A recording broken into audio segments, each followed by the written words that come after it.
Good afternoon. I'm Nina Shea, and I direct the Center for Religious Freedom of the Hudson Institute. And the center is comprised of myself and Dr. Paul Marshall over there. We have been at Hudson for 3 years, but the center has been working on issues of religious freedom in Washington since 1986. And it is my pleasure to welcome back today Dr. Mark Durie, who comes all the way from Melbourne, Australia, to be with us. He was here a little over a year ago discussing a religious vilification case in Australia. This is a case that has really preoccupied Paul and I, as we have written about this in our forthcoming book, Silence, that will be out later this year. Dr. Durie is a theologian, a human rights activist, and a pastor of an Anglican church. He has published many books and articles on the language and culture of the Achenese. In fact, he is the author of the first book on grammar of the Aceh language and an Aceh dictionary. He is also one of the youngest ever who has been elected a Fellow of the Australian Academy of Humanities, which occurred in 1992. And he writes and speaks frequently on interfaith relations. In 2010, he published a book, Third Choices, about religious minorities under Islam, and that book is available for purchase in the back of the room today. Today, Dr. Durie will be addressing the organization of the Islamic Conference and its fatwas on freedom and democracy. The OIC, as it's called, is not well known in the United States, but it is best thought of, I guess, as the UN of Muslim states. It uses the concept of the UN and gives it a religious purpose. Since the administration of George W. Bush, the U.S. has had an envoy to the OIC and has observer status there. So I'd like to, at this point, ask you to join me in welcoming Dr. Durie to the podium. Thank you. We will have, after Dr. Durie's presentation, we will have time for question and answers, and at that time I ask you to identify yourselves before asking questions. And we are being filmed, which will be broadcast both on our website and on, I believe it's VOA.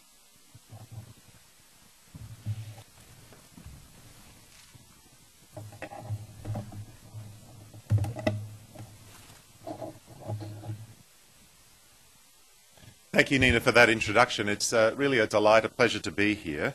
I'm a great admirer of the work of the Hudson Institute in many areas, but particularly its work of advocacy and analysis in the area of religious freedom.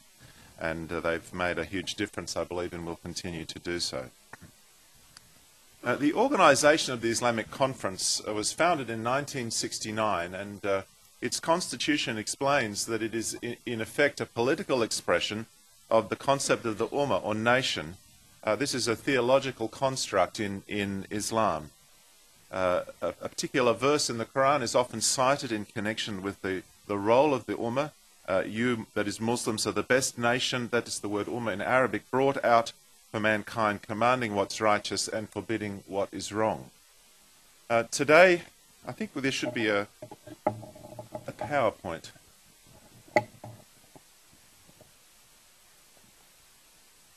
I wonder if there's we could get some technical help to get the projector working. We can. We had it working just a second.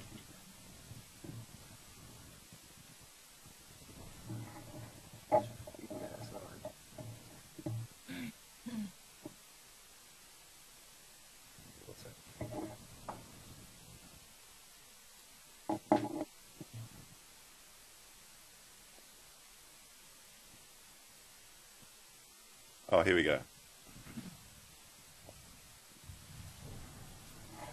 So from Surah 3, chapter 110 of the Quran, you have the verse which defines, in a sense, the mission statement of the Ummah, the nation of Muslims. Today there are 57 member states. Quite a number of them don't have a majority of Muslims, but they all have at least some Muslims in them, and most of them do have a majority of Muslims. The organisation is based in Jeddah in Saudi Arabia. It is an organisation, so it has different manifestations or expressions of its structure. There is the Islamic Summit, which is the heads of states, which meets 3 yearly, the Islamic Conference of Foreign Ministers, which meets annually, a permanent secretariat, various standing committees, and a set of subsidiary organs that are supported and funded through the OIC, a number of centres of research, development bodies. There are also universities, and the Islamic Fiqh Academy, which is what I'll be focusing on today. The OIC is an organisation with a global focus. They seek to promote solidarity and cooperation amongst Muslim states in multiple areas, culture, politics, education, health and trade. They are also working according to their constitution for economic integration, that is to establish an Islamic common market, as they describe it. They are there to promote the common interests of Muslims in the world, not only in OIC member states, but everywhere, and or the interests of the Ummah, the Islamic nation. And also one of their functions is to promote and defend the true image of Islam. So it has very much a religious function in addition to political, cultural and other educational roles. And as Nina mentioned, the United States has an envoy to the OIC. Now, human rights has been a focus of the OIC. They're very active in the United Nations, where they have been criticised. It has been claimed that the OIC at times has acted as a bloc to protect member states from criticism, and also that criticism of non-Islamic states for treatment of Muslims is sometimes a theme of OIC members, but not of member states for the treatment of Muslims or of non-Muslims. A very significant product of the OIC was the Cairo Declaration of Human Rights in Islam, which was produced in 1990. The Cairo Declaration, modelled in some ways on the Universal Declaration of Human Rights, offers guidance for member states. It is very interesting for its statement that the Sharia really is the sole determiner of everything in human rights. So the Sharia is the path, the right path of Islam. It says the only source for human rights, and that all rights are subject to the Sharia. Islam, it says, is the guarantee for enhancing human dignity. And just to give you an example of one of the clauses in the Cairo Declaration, life and bodily safety is protected as a human right, except as allowed by the Sharia. So if there are areas in Islamic law that say that it's possible to take someone's life under certain circumstances or apply penalties on someone's body, then that is not protected. There's no guarantee in this Cairo Declaration of freedom of religion, but only a prohibition of the use of coercive means. And the Cairo Declaration has been criticised by human rights experts for some of these characteristics. In the Cairo Declaration, freedom of expression is discussed at some length. It's subject to Sharia norms. That is, it says a right to promote what is good and speak against what is bad. That's a reference to that verse in the Quran which defines the mission of the Muslim nation. And speech must not undermine or weaken Islam. So there's freedom of speech, but not if Islam itself is impugned by that speech. That is not protected. Nor if that speech is against what the religion of Islam values. So it is very much a statement that supports a conservative understanding of the role of Sharia in determining the pathway for human beings to walk on. I'd like to move now to the Islamic Fiqh Academy, Fiqh Jurisprudence. It was established in 1981, funded, supported by the OIC. It's a subsidiary organ of the OIC, so it's one of those organisations that is under the OIC. At the moment, it has experts from 43 of the 57 member states, so not from every state. All its business is conducted in Arabic. Its website is based in Saudi Arabia, and it is all in Arabic. And the OIC has 3 languages, Arabic, French and English, but the Fiqh Academy is very much an Arabic-only affair, based in Jeddah, and I've given you the the link there, fiqhacademy.org.sa. The Fiqh Academy has met 19 times in 19 sessions, and also has had 15 symposiums to date. So they've been very active since 1981. Their goals are paralleling those of the OIC to unite the Ummah, the nation of Islam, by conforming conduct to the norms of Islam at all levels. So that their goal is to work towards a true Islamic conduct in accordance with the principles of Islam at every possible level, in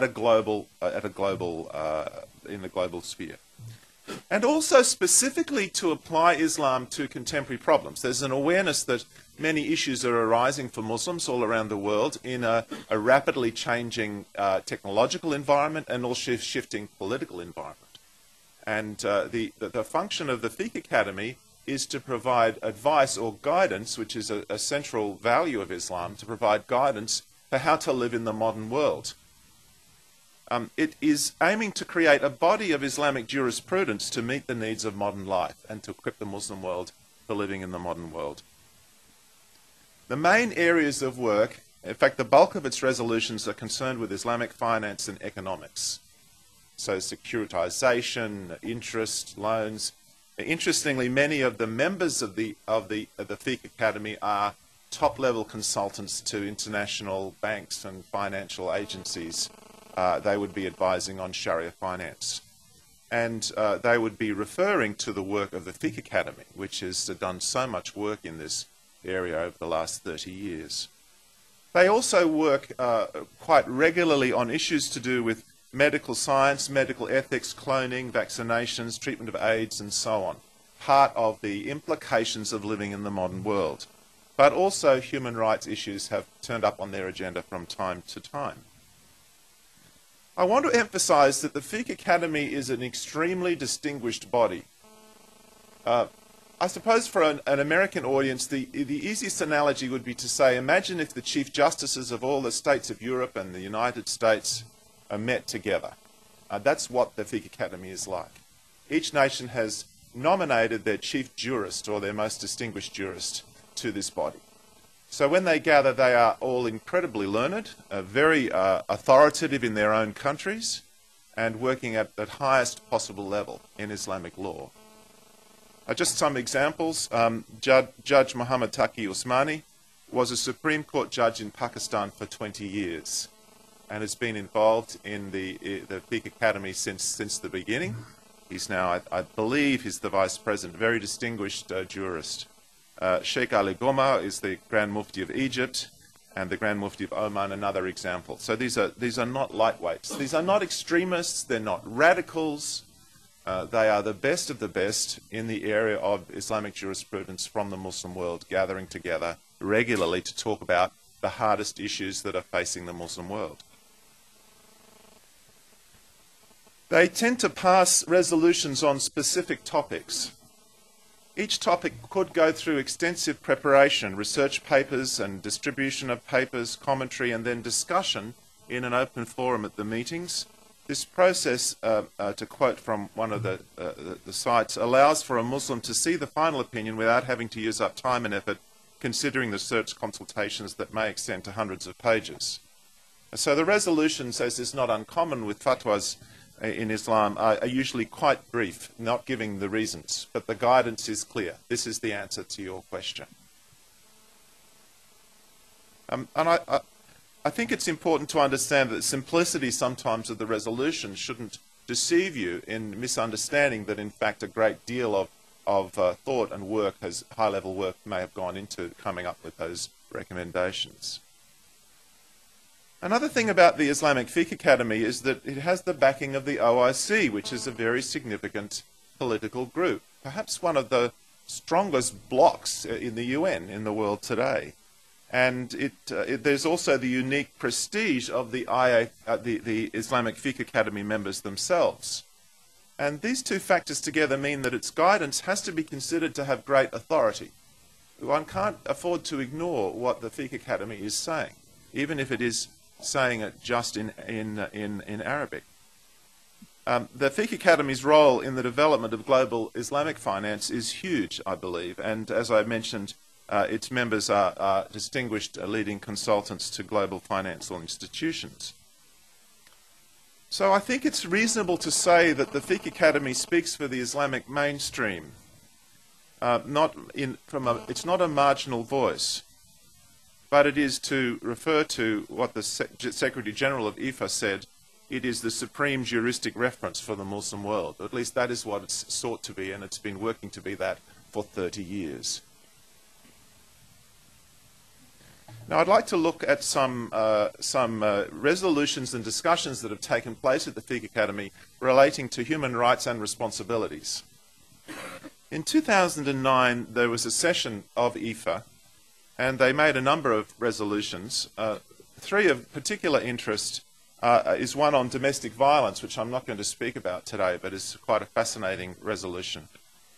Another on freedom of expression, and one on religious freedom. Other topics they considered at that session included Sharia banking, securities, diabetes and fasting. If you're a diabetic, can you fast? What are the conditions of that? Emergency medical operations, the environment. So responding to specific Islamic issues and also current issues that are important for Muslims in the world today. I will also address another set of rulings or of guidance, fatwas, that have a very interesting origin. In the early 1980s, Taha Jabir Alawani, who was the founder of the International Islamic Institute of Islamic Thought here in Washington, D.C., prepared 28 questions about the needs of Muslim minorities. And he wrote a letter to IFA mentioning the dangers of assimilation for the Islamic community and asked for answers to these 28 questions. In fact, it was on the first agenda of IFA when it was meeting at its second meeting, and they began to make resolutions. It was tabled at that second session in 1985, and responses were reported in 1986, and they have been published in English together with about 15 years of resolutions. What was quite interesting about these 28 questions is, although most of them were answered, the first two were not. There was no resolution in response to the first two questions, and I'll come back to what they were in a moment. But it concerns the status of Muslims living in non-Islamic societies. Now, I think it's reasonable and uncontroversial to point out that Muslims, and indeed Islam itself, are under pressure about human rights and responsibilities in the world today. There is a tension, it is said, between Sharia law and universal understandings of equality and freedom. That is really implied by the existence of the Cairo Declaration of Human Rights, which places the Sharia above all other concepts of human rights and is, in a sense, in contrast to the Universal Declaration of Human Rights. Some of the areas of concern are the rights of women, also religious freedom, both for non-Muslims living in an Islamic society and also Muslims who might have dissident views about Islam or non-orthodox views according to those that are in power. Freedom of speech is an issue. The treatment of non-Muslim minorities in Islamic states is an issue, that is, their disabilities in law that they often experience. And also another issue is the free and equal participation of Muslim minorities in non-Islamic states. So the position of Muslims in European countries or in America, for example. The topics that are raised at IFA do reflect a request for guidance. They reflect some pressure, perhaps, in some cases, upon the Ummah to respond. Islam Abdulaziz, who is an Islam Online journalist, was present in the 2009 session, and he reported what he called hot debates on religious freedom, particularly on the apostasy penalty. Apparently, some of the foreign ministers of the OIC had asked that this be addressed by the Fiqh Academy. In Islam, the classical treatment of apostates, those that leave Islam, is death for men, and the schools of Islam vary on how women should be treated, ranging from death to life imprisonment or confinement. So this is an issue that's come up as something that the Muslim world is asking for guidance about from IFA. And the debate was very interesting, as reported by the journalist. Some of the representatives there said that we're only discussing this because of Western pressure, so we shouldn't be discussing it at all. Others said no, IFA's job is to respond to changing modern conditions, and the modern world is different from the way the world was a few centuries ago, and this is an issue that now has to be addressed because of the changing circumstances. So there was a debate about why this was being discussed at all. One of the commentators, one of the participants, said there's a difference for some Muslim leaders between their private views and what they say publicly. If they're pushed for a public statement, they'll affirm the traditional penalty of death for apostates, but in private they will express unease about it. I think it's not only Islam that has that sometimes tension between people's private views and the public official view. One of the contributors to the discussions pointed out that the apostasy law is not just about the death penalty, but also it also mandates the automatic dissolution of marriages when one of the parties leaves Islam, a loss of custody of children, loss of all inheritance rights, and various legal disabilities. In a number of states, people who leave Islam become legal non-persons. They have no right to represent themselves or to pursue their own interests before the law. It was also interesting that there was a desire in the debate about this issue to affirm the tradition, not to impugn or criticise the perfection of the Sharia. Dr. Hamdi Zakzoug said, reconsidering this issue, he was arguing that it should be reconsidered, does not mean whatsoever that we're calling for renouncing a firmly established principle of religion. Doing so would be out of the question. It would not even be subject to debate. And there was a dispute amongst the experts as to whether discussing the apostasy law was reconsidering a completely cut and dried, cast in stone principle of Islam, or whether it was in fact allowing a reconsideration of non-essential principles in the light of changing circumstances. The Salafis, a very conservative group who like to stay very close to the example of Muhammad and the teachings of the Quran, they objected to the discussion at all. There were discussions about whether the weight of the Quran as opposed to the Hadiths, because it's the Hadiths that make really clear the penalty of killing apostates. And if you have a Quran only or a stronger emphasis on the Quran, you might come to a different conclusion. So extremely interesting discussions. But the key assumption, which I think it remains unchallenged in this context, is that the Sharia itself is perfect, God-given, and the only valid universal framework for understanding human rights and responsibilities. This is the perspective that runs all the way through the Cairo Declaration of Human Rights. That's why it's stated at the end that the Sharia is the foundation, the source, and the ultimate arbiter of any issue to do with human rights. Let's have a look at the two rulings. The ruling on freedom of expression states that freedom of expression is a protected right in Islam within the context of Islamic legal restrictions.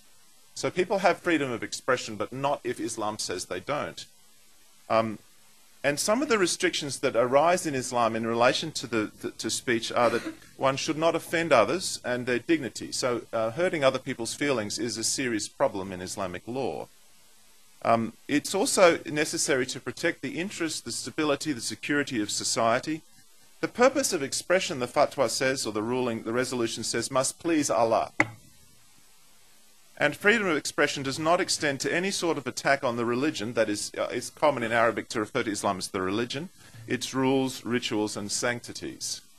So that's not part of freedom of expression, to criticize Islam or its prophet and its principles and so on.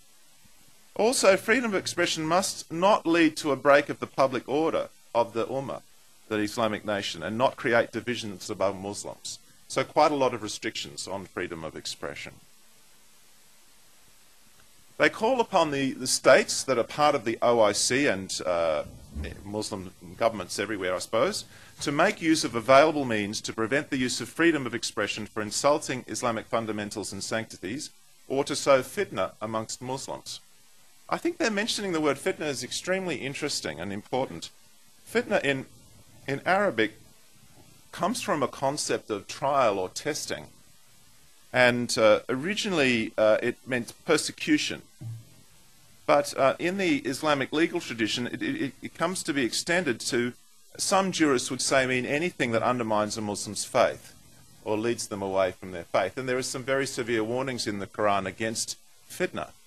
And one of the problems, for example, if someone leaves Islam, is this might make other Muslims insecure about their faith. It undermines confidence in Islam. So that is fitna. It's a kind of sedition if people leave Islam. So that was a very important term that was used there.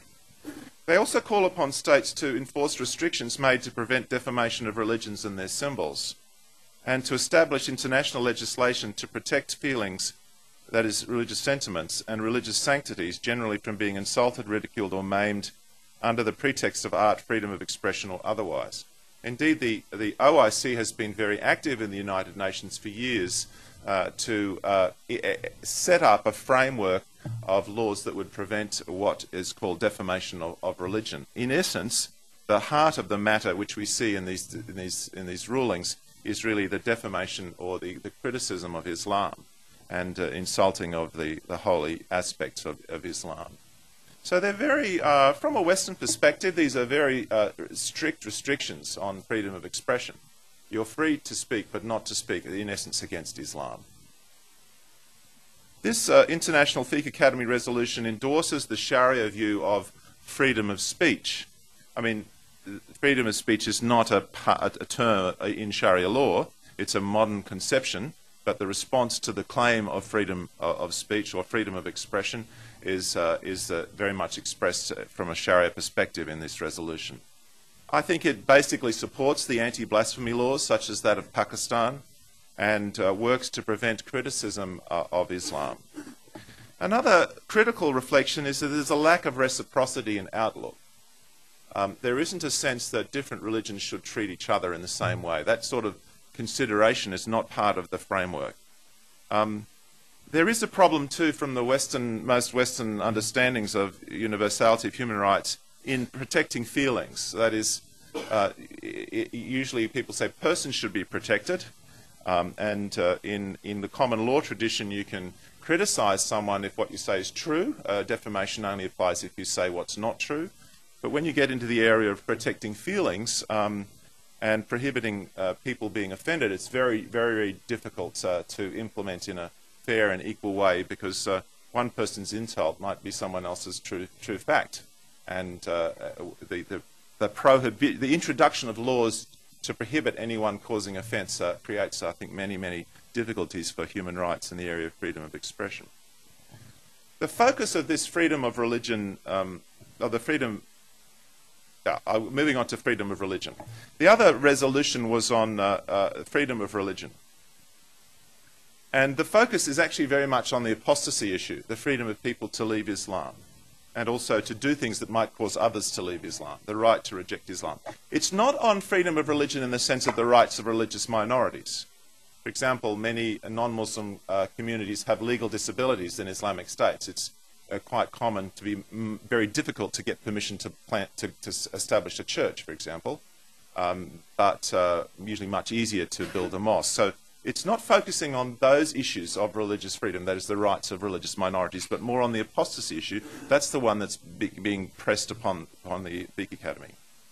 They say that there's an urgent need within the Islamic world for guidance on this issue. So it's obviously the issue of the apostasy law is having some traction at the very highest level of the Islamic theological and political community. It acknowledges the research and discussions, I think because there was so much disagreement and different views expressed. And it says that freedom of religion is limited by the standards of Islamic law. So basically it reverts to the standard Sharia position. There's also a sense of threat that the Ummah is experiencing. The Islamic nation feels under threat. It must be protected from the risks and ideas brought to us in all forms of religious or non-religious invasion, which aim to dissolve the Islamic identity of the Muslim nation. The idea of melting or dissolving the Islamic identity is a regular theme of discussions like this. This is the danger of integration and assimilation, the loss of the nationhood of Islam amongst Muslims. It does affirm the no compulsion in religion verse in the Quran, but when you look at the report of the discussion, this was interpreted very differently by the different participants. So some of the scholars said that no compulsion in the religion should be the whole basis of evaluating a question like the apostasy laws. Others said no, that's not applicable to that at all. and they were following a more traditional interpretation of the verse. There is a call also in the midst of what's obviously a contentious issue for Muslims to be in unity, even when they disagree on doctrine and law, to excuse each other in matters of disagreement. One of the functions of the OIC and of IFA is to promote unity amongst Muslims, not to fracture the Ummah. There's also this threat of the doubt about Islam. It's necessary to put an end to the confusion which is arising concerning accepted and well-established Islamic understandings, and to allay doubts about what is required by the religion of the Islamic community, because this confusion poses a threat to the religion and the society. So there's this fatwa, this ruling is being produced in the context of a sense of being threatened by arising doubts and confusion in the Muslim community around the world. There's also, as part of this fatwa, an objection, I think, to non-Orthodox or non-Muslim witness. Perhaps missionary groups, it's not made clear. It's necessary to deter unacceptable methods which are transplanted by those who are claiming religious freedom. So what they're saying is people claim they're acting on the basis of freedom of religion, but really they're using unacceptable methods to promote their beliefs in the Muslim community. We have to protect society and its religious security. This idea of protecting the social order is a very central one in discussions of apostasy. Some of the presenters in the discussion said that the problem is not if someone leaves Islam, but when they publicly state that they have, or they become publicly known as someone who's rejected Islam. That damages society. It's a threat to the order, because others might follow that person. So the issue of the impact on the social order is really crucial, is the key test, they would say. They also try to strengthen the authorities of the state and of the religious authorities. The fatwa of apostasy, the ruling of apostasy or blasphemy, is to be issued by recognised scholars in conjunction with the assumption of power of the judicial authorities under conditions set by the jurists, so proper Islamic governance, such as offering repentance, so the apostate has to be offered an opportunity to come back to Islam, and the removal of suspicions, so basically checking things out during a grace period, sufficient to ensure that legitimate interests prevail. So they're shoring up the idea that you can't just take it on yourself to kill your apostate neighbour or son or whatever, that this should be done if there's a penalty applied, it should be done in a proper way. They say that apostasy law is quite compatible with religious freedom, but remember, it's the concept of religious freedom, for example, in the Cairo Declaration. The manifestation of apostasy poses a threat to the unity of the Muslim community, the Ummah, and to the doctrine of Muslims, and encourages non-Muslims or hypocrites to use it to cast doubts, that is, on Islam. He who commits it deserves the application of punishment applied by the judiciary, that is death. They don't say that, but that's the subtext, really. And not any other party, so, non-state or people that don't have the proper authority shouldn't take it upon themselves to kill, for example, the governor of Punjab in Pakistan. That would be an act that this ruling would prohibit. And to prevent danger and to protect society and its security. So there's a concern for the social order. This rule is not incompatible with religious freedom. So that's quite important to understand. From the perspective of these jurists, to put someone to death for leaving Islam, if it's done properly, is not in any way inconsistent with religious freedom. Because Islam guarantees religious freedom for those who respect religious feelings and values of society and public order. So the implication, I think, is that if you left Islam, you would respect the order and religious feelings of the society and maybe keep it completely private. That's one possible way of reading that. There's a fear for a disordered society, a kind of apostophobia. Muslim rulers should provide for the needs of members of society, including the responsible use of freedom and the provision of food, housing, treatment, education, employment opportunities and other needs. So they're asking governments to govern properly. Why is this related to religious freedom? Well, it strengthens the new generation against mind-altering seductive influences and materials used to promote anti-Islamic values. So in the context of concern about people leaving Islam, if governments establish stable and effective societies, people will be more confident in their Islam and less likely to want to leave it, or less vulnerable to being led astray by people using these unwanted methods coming in from outside. This resolution also basically endorses the conservative view, even though it was controversial amongst the members, without actually spelling it out. It's interesting that it speaks of the manifestation of apostasy, so the public demonstration of your apostasy is of the greatest concern. Nagla al-Imam in Egypt, she really began to get into trouble with the authorities when she was broadcasting she's now a Christian lawyer, but she's left a human rights lawyer. She's left Islam and is in hiding there. And she was told that if she stayed in her house, basically under permanent confinement, she'd be okay. But by speaking out, by broadcasting and letting her voice be known or going in public, that would cause an offence to the public order. So that's when her safety became an issue. There's an emphasis also on proper legal authorities and due process. So these rulings support traditional Sharia restrictions. There are reformers at the highest levels, but they're far from carrying the field. The official religious position of global Islam remains unchanged despite the pressure of modern conditions. There is little or no engagement with the issue of concern to people in the West of reciprocity between faiths, that is, the freedom to convert to Islam in the West and the treatment of converts in non-Islamic states. There's no awareness that that might be a related issue. I'd like to just conclude by touching on a few issues to do with citizenship. In the early 1980s, they had all these questions that came from Washington about what does it mean to live as a Muslim in the United States or in Europe. And they answered most of the questions, but not the first question, which was, is it legal for a Muslim to become a naturalized citizen of the United States? They avoided that, but they did publicize in Arabic various opinions that had been submitted to them by their experts. And they were available on the internet until a few years ago, but I've been watching it for a while, so I downloaded them. The scholars' views are essentially this, that non-Muslim citizenship is only allowed if the Muslim is unsafe in their homeland or if they're there to proselytize to spread Islam, but not if the goal is purely economic. And they vary as to the degree of sin that's involved if you emigrate and become an American citizen or a British citizen for economic reasons. The fundamental duty is to live in the house of Islam, if you can. And they mentioned fatwas that from the colonial period, there were a whole series of fatwas that said that it was unlawful for a Muslim, for example, in India to become a British citizen. And also they mentioned the legal tradition in Andalusia, where there were Muslims living under or in cooperation with Christians.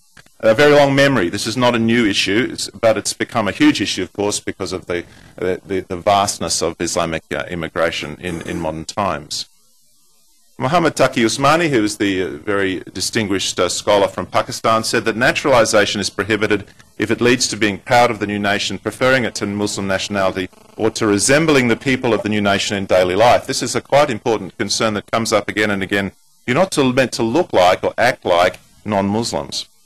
The Mufti of Tunisia spoke at length about the social contract and understanding of citizenship in Western terms, sophisticated analysis. And he said all the essentials of naturalization, the understanding of citizenship that's part of Western societies, which we've brought forth, are an absolute rejection of the rules of Islam and a seeking of the ruling other than Allah's ruling. That means you're giving authority to democracy or to people, not to Allah, in your life if you submit to this citizenship.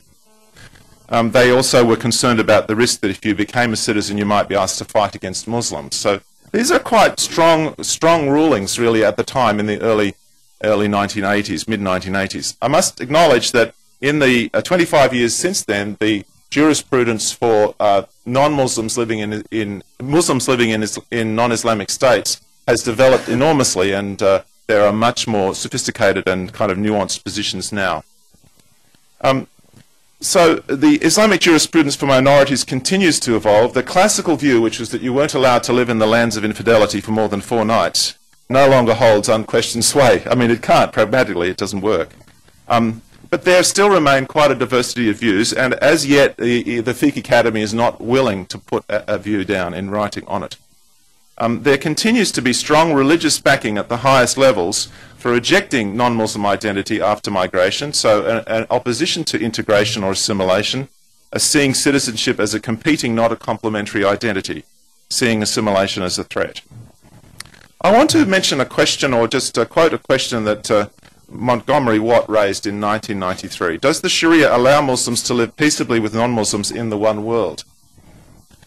The efforts of the International Fiqh Academy, its fatwas and the advice that it's received, suggest there are difficulties here, both in the lands of Islam and also in the lands of migration. In the House of Islam, non-Muslims and dissidents' freedoms are to be limited, while in the House of the infidels, or the non-Muslims, there is a tension between the conflicting calls upon their loyalty of the two nations, the nation of Islam and the country in which they're living. This tension derives in part from within Islam itself. It's a tension that exists within Islamic law. One of the great advantages of these rulings and the discussions that have been taking place in the Fiqh Academy, as I said and want to stress again, these are not marginal or extreme statements, but they're the reflections of highly capable, very gifted and well-trained, highly respected individuals whose word has authority in the Islamic world. And it gives us really a window into an ongoing discourse or discussion, debate that's happening in the Islamic world, and also, I think, a heads up for considering the question of what is Islam and how is it developing and how will it shape and influence the sense of identity of Muslims in the world. These are also important rulings for those who are concerned with the status of non-Muslim minorities in Islamic states and the sentiments that are being expressed by leading religious figures about the issue of freedom of religion and freedom of expression. I think I'm going to stop there. Well, thank you very much for your really penetrating reporting and analysis on the Islamic Fiqh Academy, which most of us really are not aware of on in any kind of detail. I'm sure there are lots of questions, and I thought maybe we could turn to that if you want to continue standing at my feet. Thank you. Good. Okay. Why don't we go in the back of the room? Is that Hillel? Is that Hillel Fracken? And just to identify yourself. So it's Hillel Fracken from Hudson. Hillel Fracken of the Center on Islam at Hudson. Thank you for that. Was a very impressive and interesting talk, as Nina just said, about a subject that isn't particularly well known. I wanted to ask a couple of questions about process. As you know, most fatwas would be in the ordinary course of things solicited by an individual, directed to an individual faqih or jurisprudent living in the country where they're living. How are I wanted to ask, how are the questions generated for these rulings? And what you might say has been, if you can, the dynamic of how that's developed over time. The second thing is, how do you imply that there could be an issue arising, as one would expect, given the fact that there are 4 orthodox schools of law for Sunnis, not to mention the Jafari school for Shia. And I wondered how they handle that when they issue a ruling. I think the questions come to the Academy in a variety of ways. Sometimes it's an individual or an organisation, like the body in Washington that sent the letter, and sometimes it's the ministers of the Islamic of the member states, the foreign ministers that meet annually that could raise issues. So they come in a number of ways. Many of the finance issues will arise out of the work of the members of the Fiqh Academy giving advice to financial institutions. So they are definitely giving advice in response to questions that are asked of them, as you rightly pointed out, but not individuals. Usually they're organisations or countries. And in some cases, like the freedom of religion, freedom of expression issue, they also have a sense that this is a very pressing topic for them. And they really need to give some guidance, because there's a fear that if they don't speak, if they're just silent, there'll be a kind of chaotic diversification of views, and the Muslim community will be not as unified. The issue of different schools in Islamic law, I think many of the issues that the IFA is ruling on are not ones that the different schools would be fighting over. For example, the whole area of modern finance is a new area, and they've really been working at that and trying to work together on it. So I'm not certain, I haven't researched that question specifically, but I believe that many of these issues would not actually be boiled down to differences between different schools of Sunni jurisprudence, let alone differences between Shiite and Sunni views. Clearly there are some Shiite representatives there, and the Sunnis are a dominant group, and I've had no sense that there's a conflict. If there was, I just don't know enough about it. But the purpose of this body is to manifest and create unity. So they'd be working quite hard to avoid those sort of fractious issues that might split them apart. I also wanted to ask, I wasn't quite clear which two questions weren't remain Oh, thank unanswered. you. The first question is it lawful for a Muslim to become a naturalized citizen? It was a long question, actually, given that they have fled their homeland because of persecution. And they've come to America, most of them say, because they weren't safe to practice their religion, and they're safe to practice it in America. Is it lawful? The second question related to the bringing up of children in a non-Islamic environment. What guidance could be given to the problem of raising a child as a member of the Islamic nation in a non-Islamic society? But the first question was really the big one, but the second was a sort of a addendum to that part of that same question. I should say some of the other 28 questions were quite simple, like, is it lawful for a Muslim woman to shake the hand of a man? And the answer was no, it's not. Is it lawful for a woman to wear makeup or pluck her eyebrows? Yes, it's lawful to wear makeup, but not to pluck your eyebrows. So many of the questions were highly specific and very easy to answer. Another one was, is it permissible if you hope a non-Muslim will convert to Islam, a man, for a woman to marry him on the hope that he'll become a Muslim? The answer is no, that's not permissible. So most of the questions were kind of very straightforward.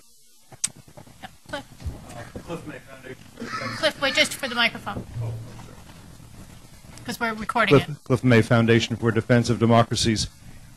Implicit, but I want to make sure this is clear. If a Muslim cannot emigrate to the house of the infidels for economic reasons, I assume, but I want to check, it would also be impermissible for a Muslim in good standing to emigrate to the house of the infidels for greater freedom, for example, for other things that a country like the United States might offer. Before I answer that, I want to say that the jurists that responded had a diversity of views about that. One person said it's apostasy to migrate for the reason of economic advantage. Another said, well, it's not good, but it's not that bad. You know, it's a bad thing. But the question of emigrating for the purpose of freedom, that would be worse, because you're coming because you like the non-Muslims. However, there's another way of turning it around. So some Muslim jurists have said, actually, America is a really Islamic society, because I can practice my faith here much better than where I was in the Middle East or somewhere else. So I've come here because I want to practice Islam more freely. So there's this debate that goes on about the implications of freedom. If your desire is to copy the ways of non-Muslims and their ideology and their way of life, that would be wrong and unacceptable.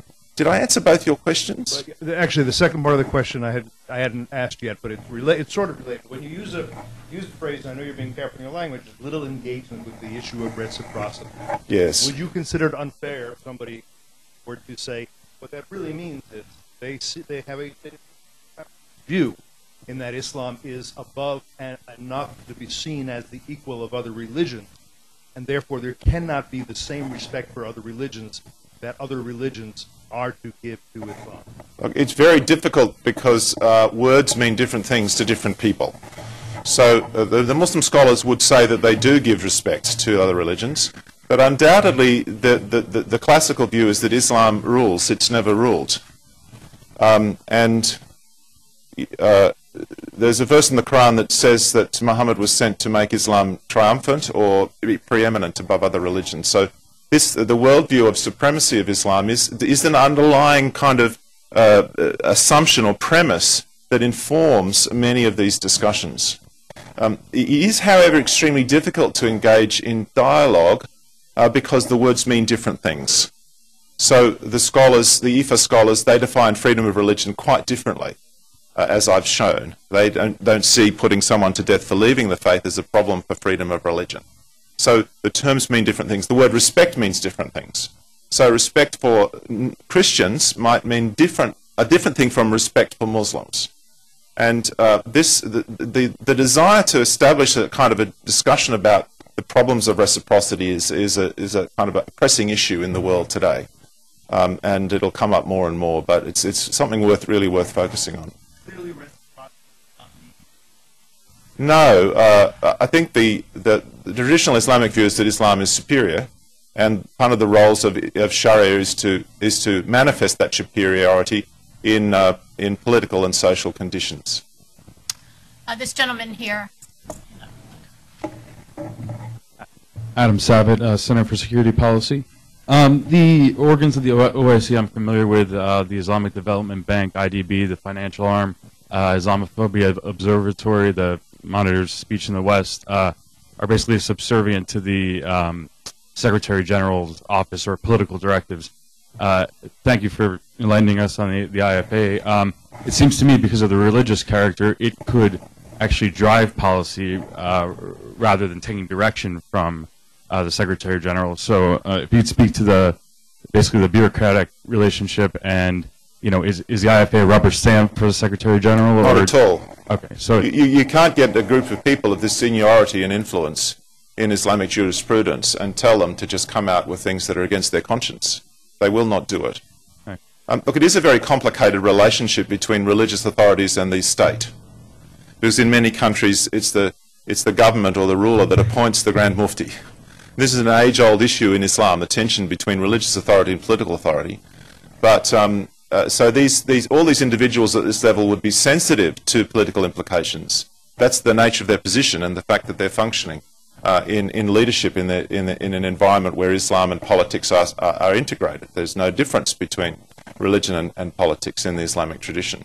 But it would certainly be wrong to regard IFA as rubber stamping anything. Quite the contrary, they will drive policy, and they would speak, I think, with a voice of integrity on the issues that they. You have to assume that they're speaking what they really believe, and they believe to be the case. Although remembering that there is this pressure when you make a public statement to give a more traditionalist, Sharia compliant view rather than to express doubts. In fact, if you broadcast doubts from the platform of the IFA, you undermine the Ummah, So it's not their job to say, well, I'm a senior Muslim cleric and I have some doubts about the apostasy law. That's not what the Fiqh Academy is going to do. They will tend to have a conservative bias in reinforcing traditional understandings.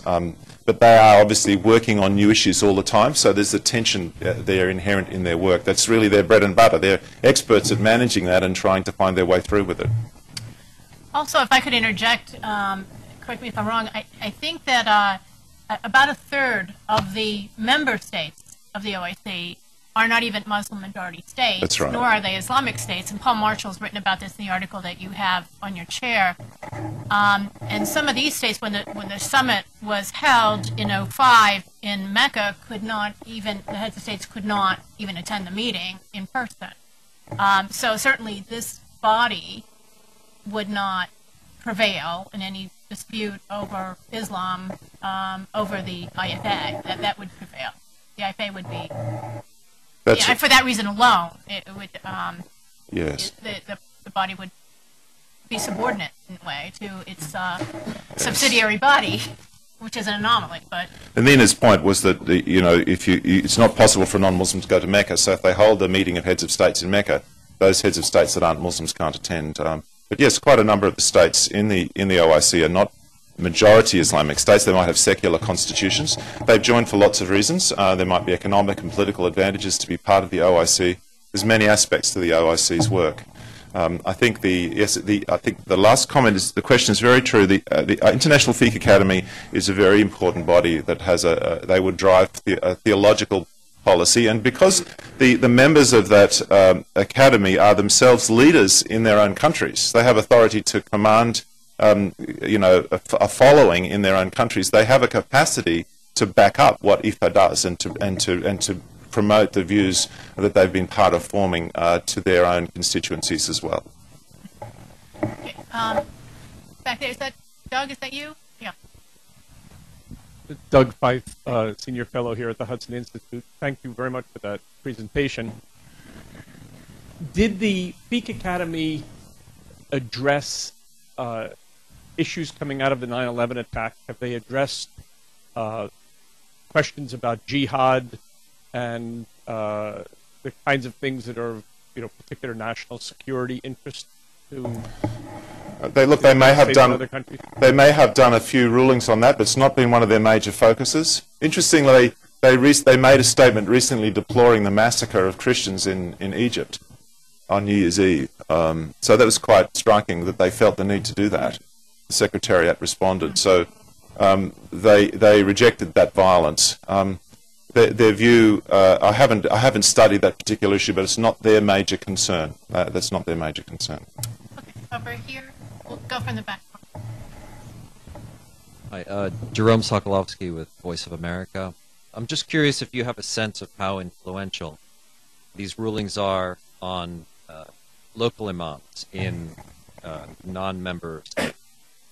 That's a very good question, and I don't know the answer to it. If they are influential, it'll be because the members of the Fiqh Academy are themselves influential in their own countries.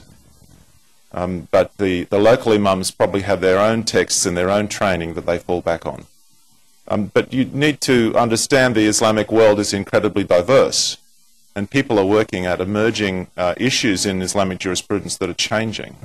And the local imam is not equipped to deal with new issues that are coming up. And so in there, they might be very influenced in some areas. For example, if you're running an aid project in a sub-Saharan country working on helping diabetics, you will be interacting with the IFA ruling. It will influence the way the project is set up.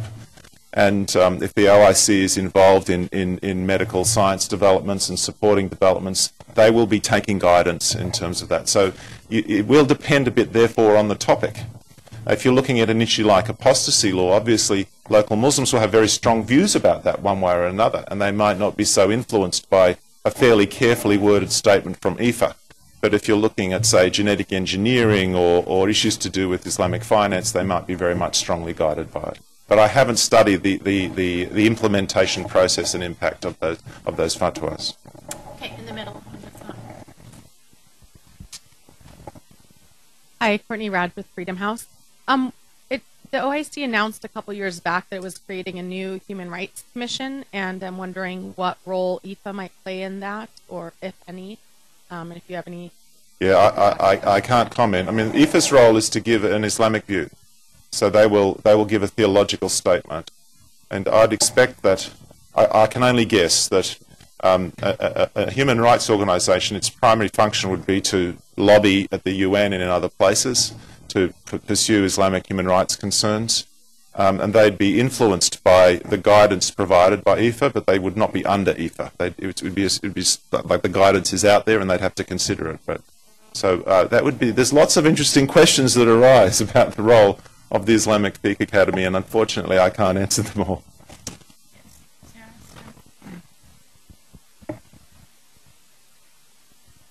Sarah Stern, Endowment for Middle East Truth. First of all, I want to thank you because this was a very sensitive handling of a topic, and it's obvious that you've studied it from within. I'm wondering, looking at the demographic numbers in Europe and in certain parts of the United States, and you see many conservative Muslims, distilling everything that you've said, do you feel that most of the reason for migration here among conservative Muslims is dawah to Islam, since it doesn't seem to be appropriate to just come here to make a living? Well, the question that came from the International Institute of Islamic Thought in Washington said that Muslims in America say their main reason for emigrating is persecution in their countries. So they're fleeing a bad situation. And it is the case, for example, that Britain has collected a lot of radicals from the Middle East. And that's one of the problems they're facing in managing a kind of rapidly emerging demographic issue, that they've, as it were, attracted the people that would be most sat upon by their own governments for their Islamic radicalism. And another reason is dawah. I don't know I don't know quite the answer to that. I have met Muslims and heard of Muslims who say, yes, I'm here to promote Islam. There's no question about that. And even if you weren't, even if you came for economic reasons, if you adopted that reason as your story, that would be a good thing to do. Like, even if you're here to make a living, if you then have a strong religious activism that, in a sense, blesses, it makes righteous your presence. So there's the existence of this kind of legal opinion gives a strong incentive for ordinary Muslims to own the da'wah cause, to say, I am an agent for proclaiming my faith. Otherwise, they have doubts about whether they're actually committing a sin in living in the lands of migration.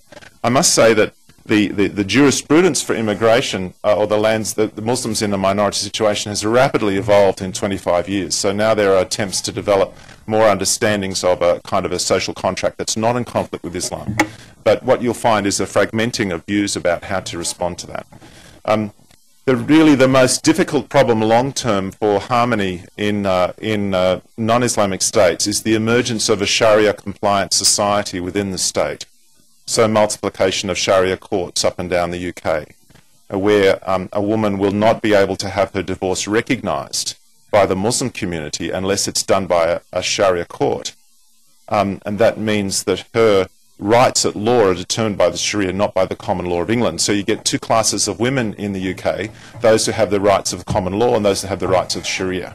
And I must say that the pressure not to be like or to imitate the infidels or to like their ways or to submit to their ways is quite strong and felt at a local level by many Muslims in the West. They need to keep themselves separate. And but these rulings by religious leaders have a kind of very high level influence on the grassroots view of that problem.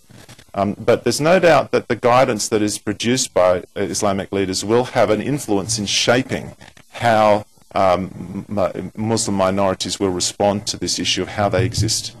Now, obviously, the classic view that you could only stay for 4 nights is not workable anymore. We're going through a very, very interesting time of change and readjustment. On this side and then in the back.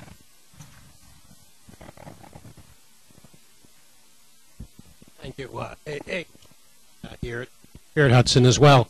I mean, it seems like this issue of migration is one where the Academy couldn't really have had a lot of influence on what actually happened. I mean, if you look at Western Europe especially, I mean, you mentioned the case of people who came to England because they actually were persecuted in their homes, but if you look at, you know, the vast majority of Muslims in Western Europe, it seems evident they came for economic opportunity.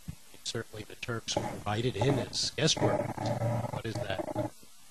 You know, economic. So I'm just wondering, what does that say about the overall, this question of overall influence of the rulings of this group on the Islamic world as a whole, given that you said that it's very diverse.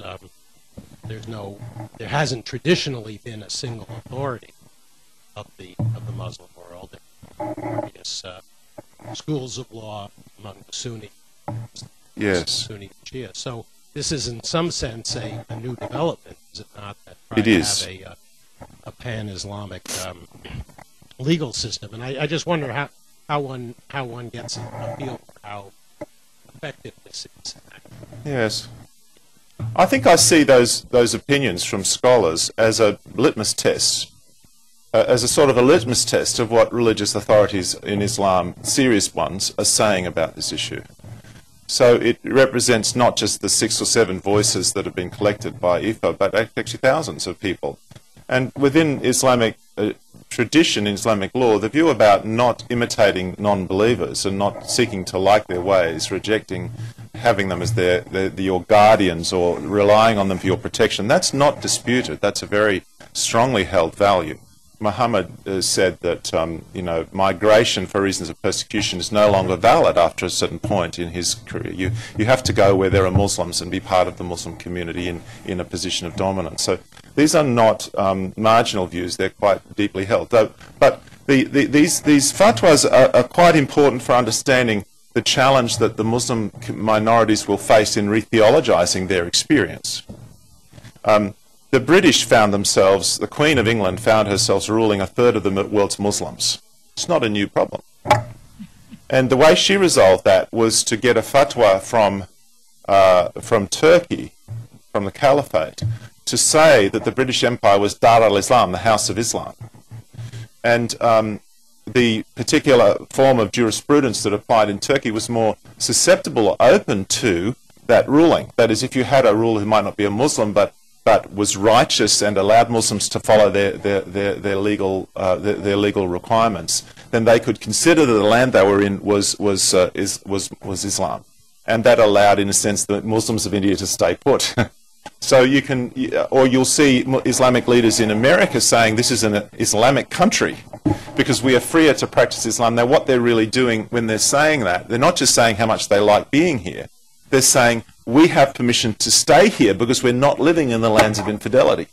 So these rulings are important because they give you a framework for understanding how that sense of identity is evolving and the basis of it. Also, there could be changes. For example, if the society began to actively suppress or discriminate against particular manifestations of Islam, such as allowed Sharia courts and then start banning them, that could in fact cause a reversion of the situation where the Islamic community finds itself to be in the house of infidelity again.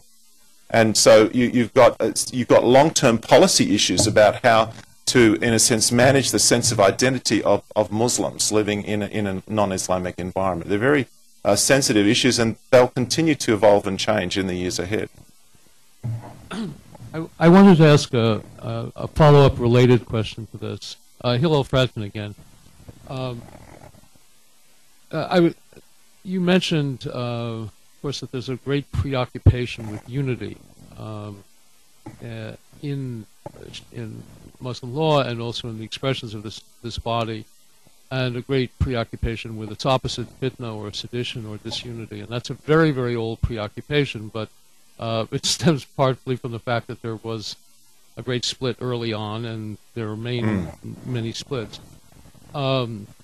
including having to do with things like respecting one another's feelings. I mean, there's an old tradition of Sunnis and Shias insulting one another in rather powerful terms. So I was wondering, when they all get together in Jeddah or where they happen to be sitting, how they handle the considerable, they may all have the ambition to see a united ummah and a unified, perhaps unified world, but there's a certain tendency for them to approach it on their grounds, so to say it should be united on the grounds of my perspective of what Islam is.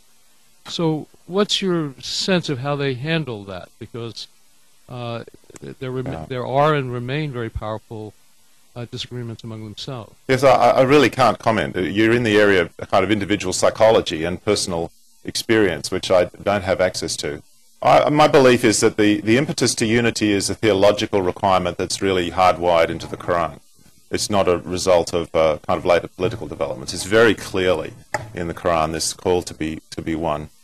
I suspect also that the people that end up on the IFA are people who themselves, by virtue of their preeminence in their country, have to be a focal point for unity. The very divisive figures don't get to the point where they're being appointed by their governments to go to this body. So, you know, you'll be getting people who are used to being in situations where they're having to be careful about what they say and maybe not revealing all of their agenda, but working on the issues that are before them. Because the other thing about it is that there is this sense of great threat and challenge to the Muslim world. The urgency of promoting and establishing an Islamic identity at a global level. So the challenge is great. So that unites people, even though people have differences, they're united around a sense of the threat or challenge. And there's also great opportunities. If someone invites you as a leading jurist from your country to be part of this conversation, even if you disagree with some of the people there, most people would want to be part of that. It would be helpful for them and increase their prestige and be a great opportunity to be part of a historic process of theological development. So I think there are lots of incentives for people who themselves have already been filtered by a huge process of selection and advancement in their careers. There are many strong incentives for them to not to be too confrontational, but to work together. Nevertheless, the reporter's comments about the discussions about freedom of expression and religion suggested that there were some uncompromising brothers amongst the group who were very quick to say we shouldn't even be discussing this at all because it's just Western pressure that's bringing it to our agenda. So That's interesting that they do accommodate within their community a variety of views. We are unfortunately out of time. I'm going to use my prerogative, though, to ask one last quick question. I can't help but ignore the fact that this academy, and like the OIC itself, are located in Saudi Arabia. Is there pressure coming from Saudi Arabia? Is there a first among equals among the Fiqh Academy jurists, or do they all have equal say? Have you been able to detect whether there is a heavyweight among them who tends to influence? I mean, it seems to me that these are fairly, as you pointed out, traditional or fundamentalist conclusions to some of these issues, and that they haven't, at least in these areas, haven't much been modernized. I don't think the heavyweights are necessarily Saudi scholars. You know, Muhammad Taqi Usmani is a prominent Pakistani, and the Pakistani theologians have had a huge influence in modern times. So people, I would expect, would rise according to their gifts and also their access to the processes of power. There's no doubt, of course, that the Saudis have put a huge investment into the OIC. Each country contributes according to its capacity, and so there'd be some financial leverage. I believe the Muslim World League, which is based in Saudi Arabia, was also part of the founding and development of these initiatives. So there's a history to it, but I really can't comment with authority about the politics of who's in the preeminent positions and how they rise. I noticed that there are some nations that don't have representatives.